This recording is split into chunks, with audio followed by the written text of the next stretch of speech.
we kind of transform what often we think of just in really kind of the physical sense of health and well-being, and really create these thoughtful, compelling experiences that keep participants coming back time and time again.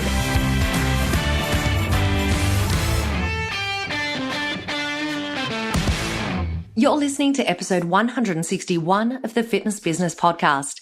We'd like to thank this month's premier podcast partner, Tribe Team Training. Tribe helps club owners and managers increase their profits from small group training without all the headaches. To find out more, go to tribeteamtraining.com or click on the link in today's show notes.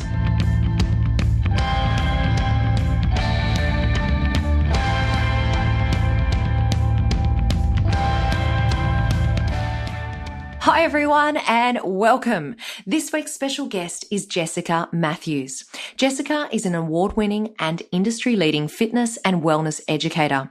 She's a professor at Point Loma Nazarene, where she developed the Masters of Kinesiology in Integrative Wellness program. She also serves as a senior advisor for health and fitness education for the American Council on Exercise. A sought-after and trusted media resource, Jessica regularly contributes as a wellness expert to numerous publications and media outlets, including Women's Health, The Washington Post, and CNN. Most recently, Jessica won the 2017 Idea Fitness Instructor of the Year award. During this week's show, we discuss the increased interest in mindful movement and how you can integrate it into your facility. Before we move into the interview, I want to thank this month's premier podcast partner. Now, this message is for all of our fitness owners and managers all across the world. If you want to find out how your club can make more money from small group training without all the headaches, then go to tribeteamtraining.com or click on the link in today's show notes. Enjoy this week's interview with Jessica Matthews.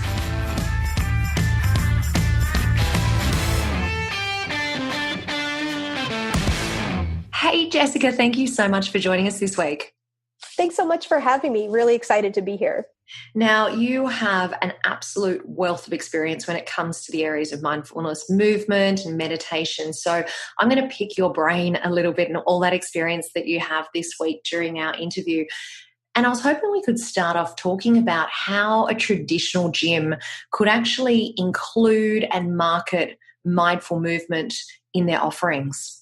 Yeah, I think it's such a great question and just such a great topic that we're talking about. I think really, what I've seen coming from both, the fitness industry and also being a yoga teacher myself, I've really seen this interesting intersection of, just more conversation in the field about mindfulness, about wellness. So in response to your question, what can traditional gyms really be doing to market more mindful movement? I think first it starts honestly with a little bit of demystification, if you will, of what mindful movement actually is. So I always like to share, we think often when we hear mindful movement, we think often of, quote, mind-body exercise formats, modalities like yoga, Pilates, Tai Chi, which certainly, of course, are forms of mindful movement. But I think that more and more we're starting to see people really wanting movement experiences. So whatever that looks like, from, cycling classes to boot camp classes that really just do have a more mindful focus to them, just being more aware of how our body moves, how our body's feeling, how that translates to how we're feeling emotionally, mentally, really creating these rich experiences. So I think it really starts by gyms first and foremost, just demystifying what mindful movement actually can look like in different ways. I also think really in this approach, it enhances the experience that ultimately the participants in classes get, because as we bring more attention, even from an instructor standpoint, from also a business, kind of standpoint as well, and really thoughtfully creating classes, we end up with really great, very thoughtful experiences that ultimately best serve our participants. It occurs to me that a big part of this must be ensuring that our instructors are properly trained on understanding mindfulness movement and how they can actually communicate that within the class. Do you agree that there's quite a big role for the instructor to play in that situation?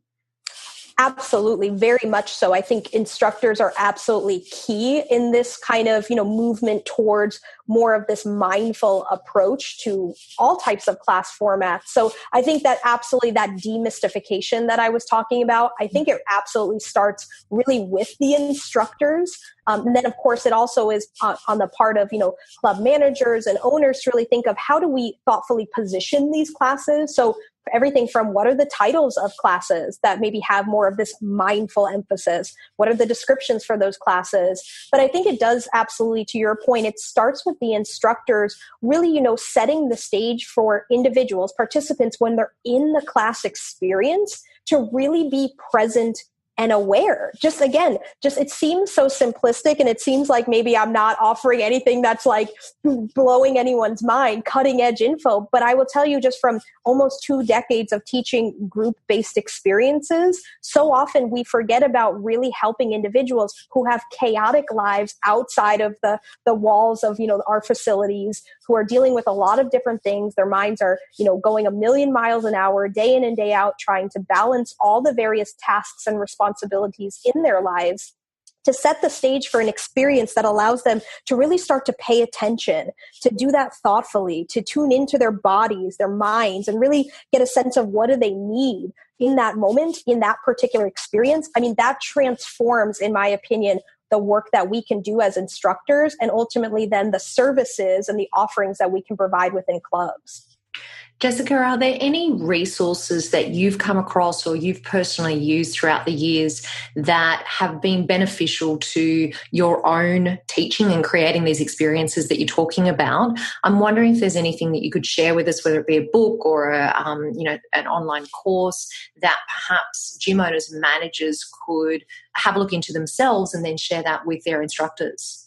Yeah, absolutely. I think one of them that I would recommend is actually a resource that I had the opportunity to help put together with the American Council on Exercise, or ACE, which is actually the current edition of the ACE Group Fitness Instructor Handbook. I mentioned that particular book as a resource because one of the key kind of focal points for that resource when we put it together was really to focus on creating classes that are not just classes, but experiences. So how do we kind of transform what often we think of just in really kind of the physical sense of health and well-being, and really create these thoughtful, compelling experiences that keep participants coming back time and time again. So that's one kind of on that broader basis of just creating experiences. And again, elevating our thinking about really the power. I believe this is, in my heart of hearts, the power that group-based experiences has to transform people's lives, and then also really to be such an impactful aspect of, the club environment, really the place where many people will first have their first experience, inside of the doors of a facility, and ultimately the thing that oftentimes it keeps them coming back for more and telling others about it. I think just the group-based environment has so much to offer and really does have such a big impact. The other resources I would mention, kind of getting, I guess, a little bit deeper into really conceptualizing mindfulness are just some of the books. I personally love Jon Kabat-Zinn's work. He's the creator, founder of mindfulness-based stress reduction. But some of his books, and again, there are a number of different ones. One of my favorites is Wherever You Go, There You Are. It really just gives these tenets, if you will, these core kind of principles or components of what constitutes mindful practices. So again, that could look like, movement. It could be something more like seated meditation and stillness, but it gets to the heart of really kind of the key tenets of things like increased awareness, non-judgment in the experience, really helping individuals to become more present and aware in the things that they do within the group-based environment. Jessica, thank you so much for sharing those. I think that they're resources that will be really beneficial to our owners, managers, and our instructors out there. So I will make sure that I get the links for each of those and pop them into the show notes, make it super easy for everyone to get their hands on a copy of those resources that you just mentioned. We have recently heard that Equinox has introduced breathing classes, and I know personally here in Sydney, Australia, we've started to see things like meditation-only studios open up, stretch-only studios open up. Do you see those very, specific type classes coming into our mainstream big box gyms? I absolutely see those types of classes, more of these, what I would call, and I see them, and I know Equinox is actually one of the, the facilities that I've actually seen that really kind of promote this focus on recovery. So I think they actually, as far as I'm aware, I think there are classes that they have as far as meditation, stretching, some of the things you've seen, dedicated facilities also doing. I think Equinox has actually started to refer to those kind of broad course offerings or class offerings as active regeneration. So even again, this goes back to what we were just talking about with really the way in which facilities, clubs, studios are actually packaging and presenting these offerings to members, to group participants, I think has a lot to do with it. So I certainly do. And I actually had shared this in a Facebook group that I'm a part of that's focused all about group fitness. I had shared that I do think you're going to see more and more clubs, mainstream facilities offering dedicated classes that are meditation focused, that are breathing focused classes, because people are seeking more of these opportunities to really focus on their own recovery, to really be more actively present in their lives, and they're placing value on it. I think that's really been the key shift, is people seeing that, for my health and well-being, just as it's important to break a sweat, to get active, we've always kind of tended to trend towards more of these higher intensity type class and movement experiences. I think people are starting to see the value in also balancing that with more of these, quote, restorative or regenerating type experiences.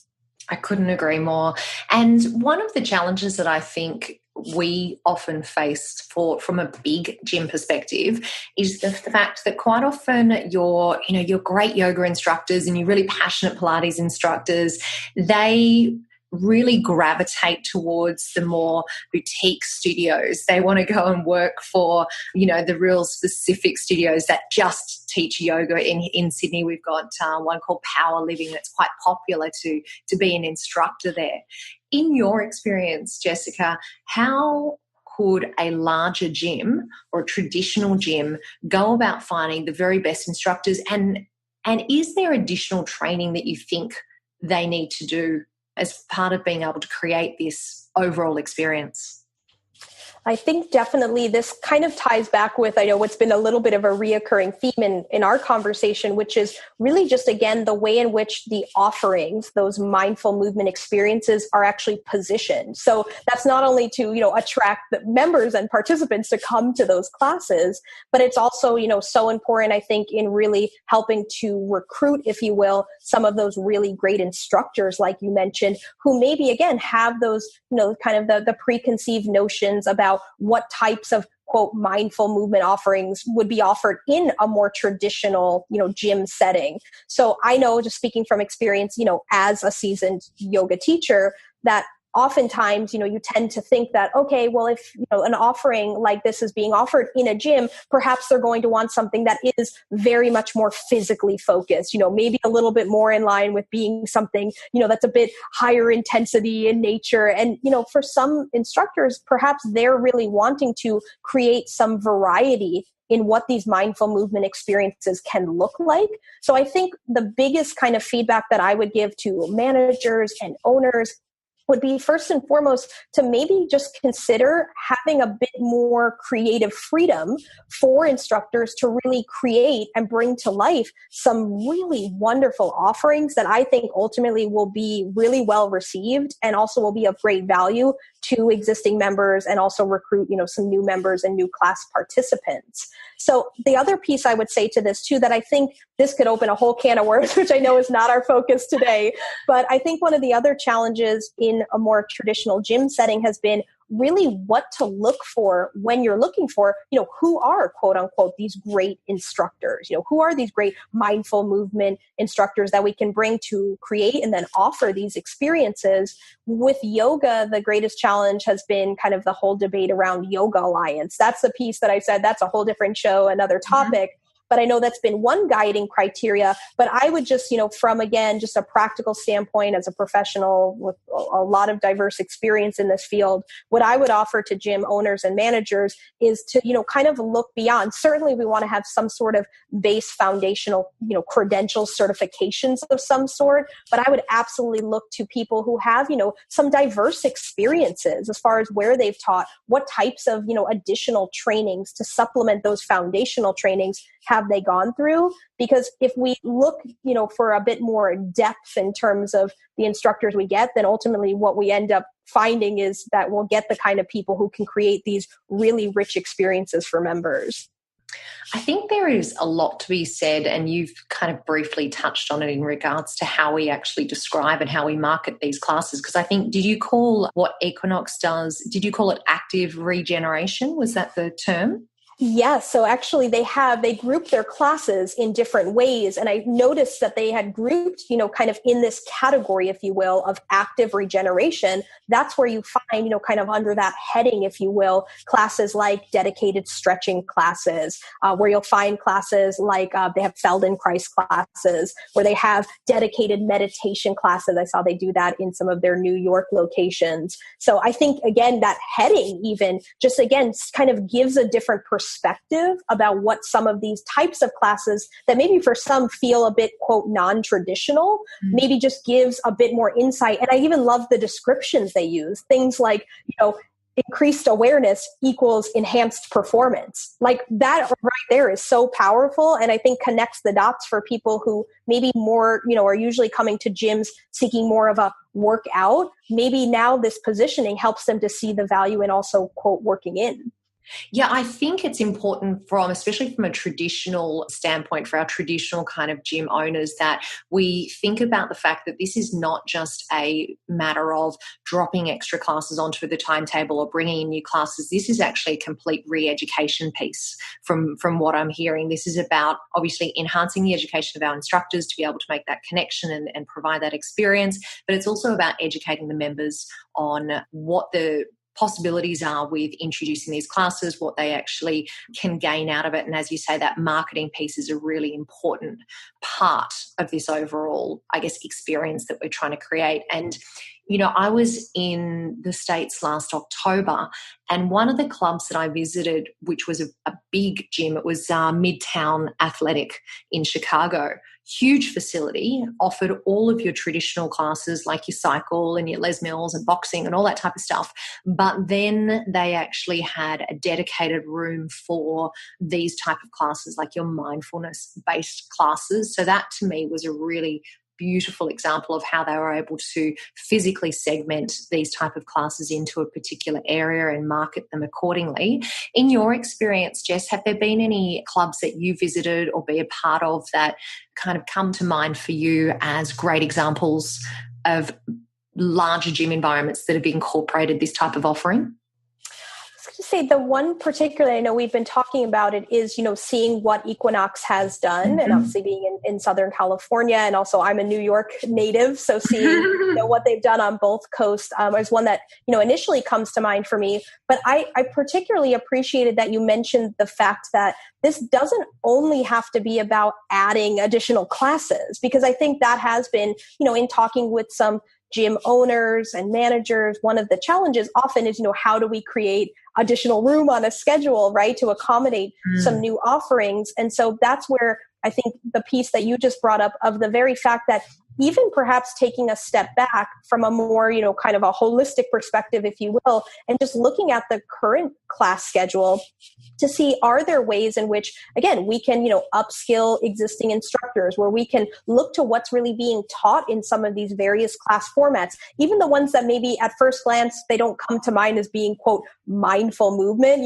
They're not the mind-body disciplines we commonly think of, but how can we bring that mindful lens to things like cycle, to, things like boxing classes? It might seem like they're total opposite ends of the spectrum. I argue they're absolutely not. And in fact, when we talk about creating multi-level movement experiences, bringing people together of all different, backgrounds, ability levels, people who have different goals and objectives for their class experiences, I think when we bring that more of mindful focus, when we help people to really become present, fully engaged in the experience, it helps them also to discern how do they tailor the experience as, an instructor is giving different options, right, to tailor the experience. How does the person actually who's engaged in the experience, how does that member say, okay, you know what, based on how I'm feeling physically, mentally in this moment with that present awareness, how do then I make those, kind of discern the choices that help me to make for a really successful experience. So I argue, I think even in some of our very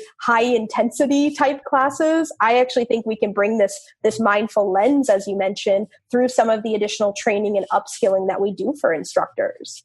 Oh, I could not agree with you more on that, Jessica, because as you were talking, I was thinking about an experience that I had with one particular instructor, which was in a Soul Cycle class, and she incorporated all of those mindfulness elements that you've just touched on. And at the end of the class, I actually walked up to her and said, this is the best cycle class that I've ever done.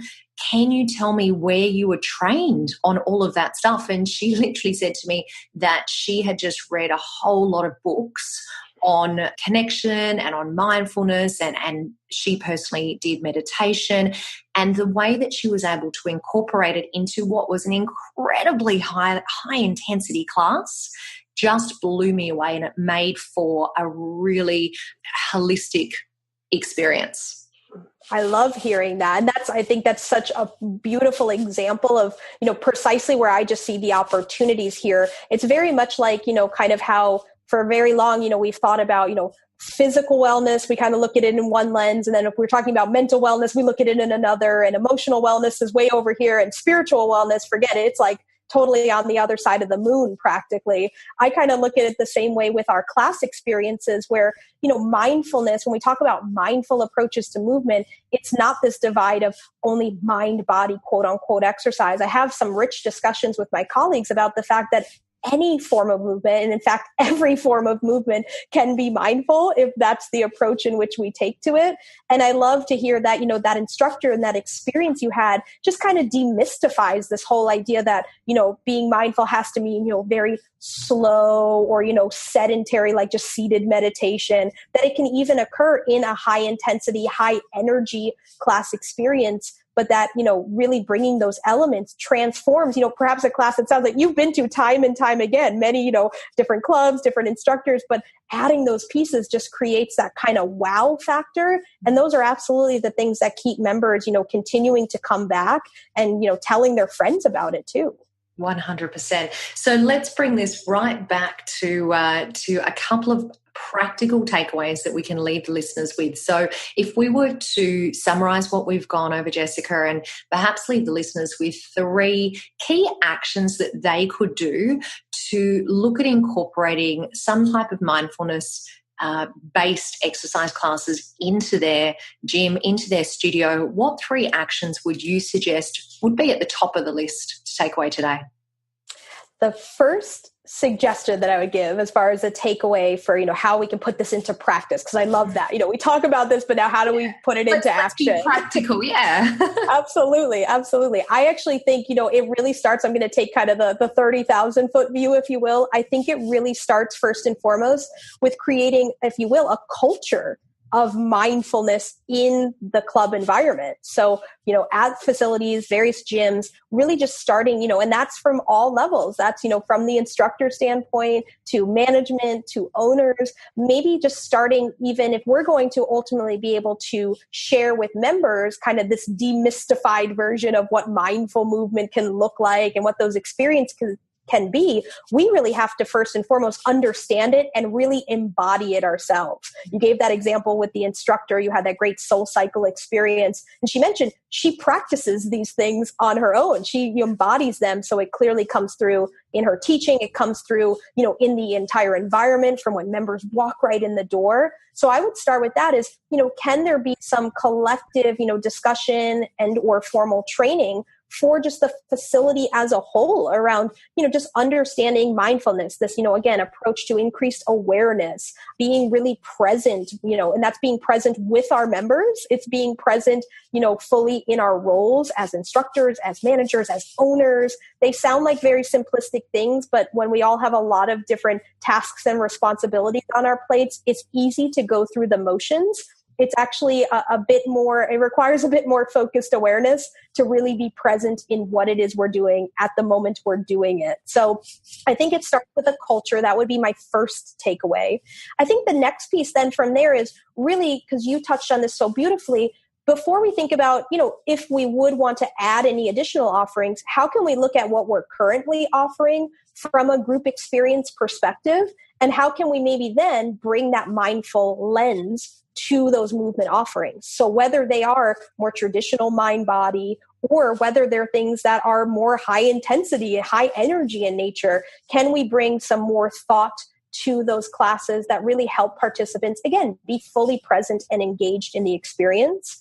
And then the next piece I would say from there is also really to, the third piece of this kind of equation, I think, is maybe to consider experimenting with a dedicated class that really is centered around, and every club, facility, they'll know their members best, but maybe something that really is centered around recovery, other keywords like self-care. I mean, these are things that, I speak to media very frequently in the work that I do. These are the kind of topics that make me so excited that these are the things magazines want to, write about now. And, television programs are like, we want to talk with experts about self-care and recovery, and really kind of creating this more balanced approach, if you will, to health and well-being. That makes me excited. And what it tells me is those are the things that members are interested in. So perhaps it's, either bringing new offerings or reframing some of our current offerings, again, through that mindful movement lens, to create opportunities for recovery, for self-care that really are just nourishing on so many levels.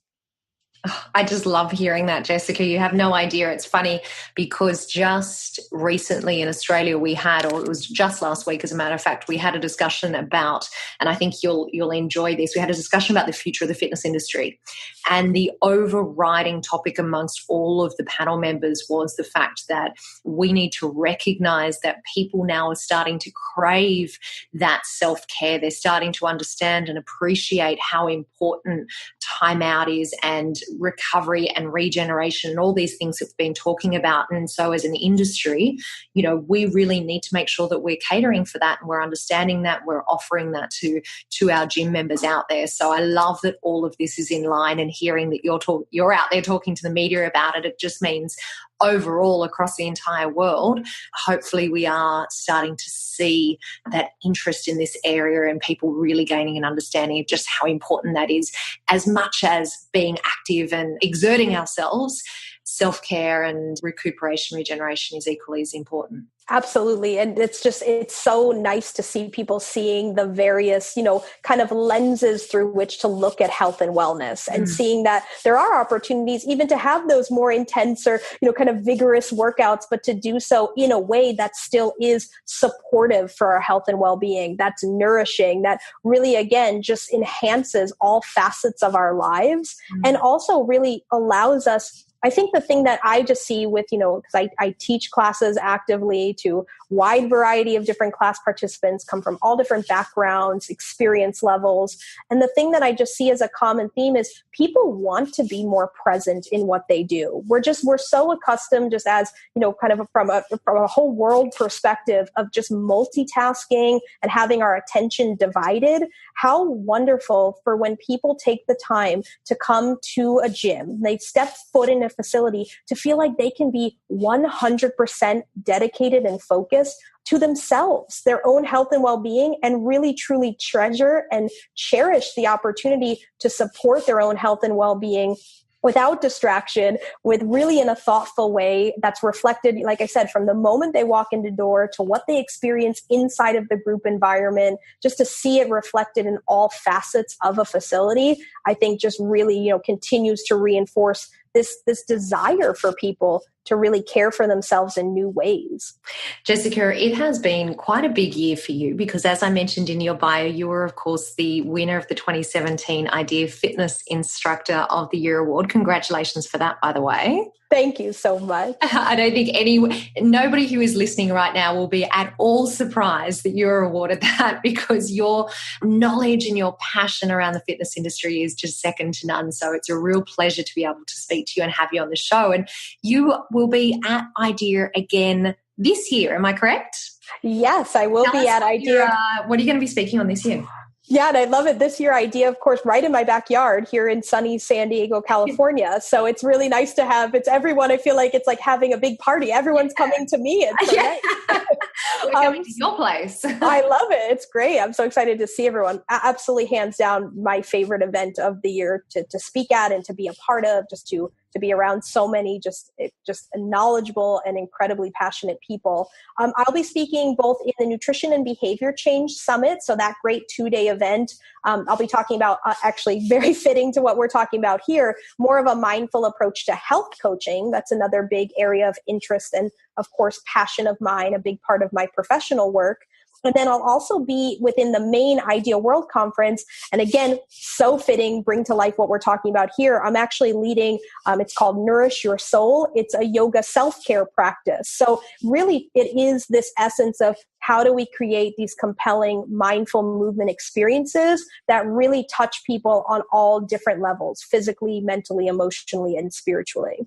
Oh, that sounds absolutely beautiful. So for anyone that can make it along, we're talking about last couple of days of June. So towards the end of June this year, early July, that's the Idea World Summit that is happening in beautiful San Diego. And I will be there as well. I cannot wait to finally meet you, Jessica. So I want to say thank you so much for joining us today. I find this topic so fascinating, and I feel like this is only the beginning. I think if we can talk again in 12 months' time, I hope that we'll be talking about the progress that we've made as an industry and the impact that we're seeing on our members' health and well-being from the introduction of more and more of these mindfulness type practices. So thank you so much for coming on and sharing all of your expertise and your passion with us today on the Fitness Business Podcast. Thank you so much for having me. And it's been so exciting to hear, just from literally around the world, what's happening with this topic, to just hear, see this movement happening, and to know that you'll be at Idea World. I'll be sure to save you a spot in my class because I know you'll be all about the mindfulness-based movement. So it's wonderful. Thank you again for having me. I appreciate it. Thank you so much, Jessica. We'd like to thank our sponsor, One Fit Stop, for their support, and we highly recommend all fitness professionals go to onefitstop.com to find out how their software will enable you to take control of day-to-day management in your fitness business. One Fit Stop's scheduling, client management, programming, and payment collection tools will set your business up for success. Pre-Core Quickfire 5. Our Pre-Core Quickfire 5 guest this week is the Director at Velocity Legal, Scott McKenzie. Hey, Scott, welcome along. Thank you so much for joining us on the show today. Thank you so much for having me. I'm super excited about it and, massively appreciate the opportunity. Well, let's crack straight into your Pre-Core Quickfire 5 questions. Start off by telling everyone, why do you do what you do? So basically, I'm a lawyer because I'm obsessed with complexity. I love just tackling difficult issues and challenges and coming up with solutions. That's why I'm a lawyer. In terms of my specialization in the fitness industry, that's probably more because fitness is just a foundation of my life, and gyms are my happy place, and I love gym owners, so why not? What's one ritual or habit that helps you become better at what you do? Definitely meditation. I'm super obsessed with meditation. It helps me stay balanced and relaxed because the life as a lawyer can be pretty hectic at times. So, definitely meditation. And are there any apps or systems that you use, and maybe you've answered this, to stay in control of your workload? Oh, it's a good question, and it's a pretty boring answer from me, unfortunately. I'm an absolute fanboy of Office 365 and the Outlook app. So, yeah, my life runs through it. It's a boring answer, but I love it. So, yeah. Hey, whatever works for you. I've got to go back then and ask you, so with your meditation, do you do that yourself based on practices that you know, or do you use an app to meditate? So I try to just completely disconnect from all technology and all sound and everything during meditation. So I don't actually use an app or anything for it. And yeah, I just try to have a bit of a traditional practice. So yeah. Amazing. And tell everyone what the topic is that you're going to be focusing on in your main interview next week. It'll be all about social media in gym workplaces. So yeah. I got carried away asking you about your meditation app, and I forgot a really important question, which of course is, what's one book, podcast or blog that you'd recommend and why? Well, definitely The Subtle Art of Not Giving a F by Mark Manson. Yes, some things in it I agree with, some things I don't, but most importantly, it's just a really different perspective on life generally, I guess. So absolutely love it.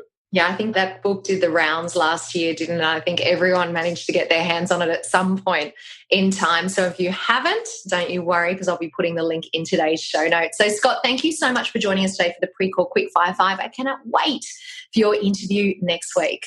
Awesome. Thank you.